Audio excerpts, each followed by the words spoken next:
शेतकऱ्यांच्या कर्जासाठी फडणवीसांचे बँकांना आदेश। शेतकऱ्यांकडे सिबिल मागू नका। 30 जून पूर्वी शेतकऱ्यांची कर्जमाफी केली जाईल। फडणवीसांचा शेतकऱ्यांना दिलासा। यंदाच्या खरीपावरती अल निनोचं संकट। यंदा सरासरी 88% पाऊस पडण्याचा अंदाज। मराठवाडा, पश्चिम विदर्भ यासह प्रत्येक जिल्ह्याला नियोजन करण्याच्या सूचना। मुख्यमंत्री फडणवीसांचे बैठकीत निर्देश।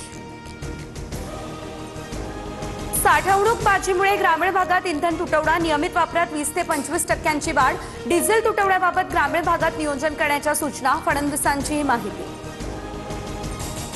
बुलढाण्यात पेट्रोल पंप सुरू होताच नागरिकांची तोबा गर्दी। इंधन खरेदी करण्यासाठी कॅन घेऊन लोक धावले।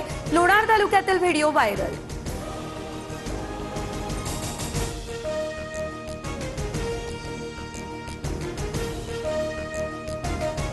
राज्यातील अनेक जिल्ह्यांमध्ये पेट्रोल डिझेलसाठी नागरिकांच्या रांगा। जवळपास जळगाव, नांदेड, वाशिम, परभणी या सर्व ठिकाणी इंधन तुटवडा। मराठवाड्यातील शेतकरी डिझेलसाठी नांदगावात कॅन घेऊन शेतकऱ्यांच्या पंपावर रांगा। पेट्रोल पंपांवरती इंधन उपलब्धता सुनिश्चित करण्याचे प्रयत्न। ग्राहकांनी वाहनांमध्ये गरजेनुसार इंधन भरावं। इंडियन ऑइलचं हे आवाहन। सरन्यायाधीशांच्या टीकेनंतर समाज माध्यमांवर बेरोजगार तरुणांच्या कॉक्रोच जनता पार्टीची चळवळ। व्यवस्थेविरोधातला राग, बेरोजगारी, पेपरफुटी, भ्रष्टाचार अशा अनेक मुद्द्यांना संतप्त तरुणांकडून सोशल मीडियावर आवाज। कॉक्रोच जनता पार्टीचे अवघ्या 6 दिवसात 15 मिलियनहून अधिक फॉलोअर्स। इंस्टाग्रामवर भाजपपेक्षा कॉक्रोच जनता पार्टीचे जास्त फॉलोअर्स। मराठी तरुणाची मोहीम देशभरात व्हायरल।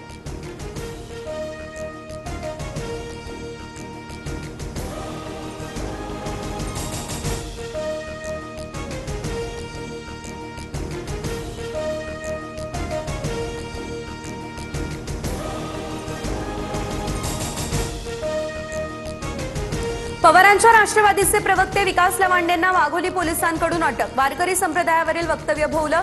अंतरिम अटकपूर्व जामीन रद्द होताच पोलिसांनी केली कारवाई।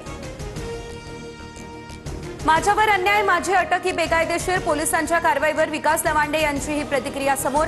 तर लवांडेंच्या अटकेचा सुप्रिया सुळे, रोहित पवार यांनी केला निषेध। सूड भावनेतून अटक केल्याचा आरोप।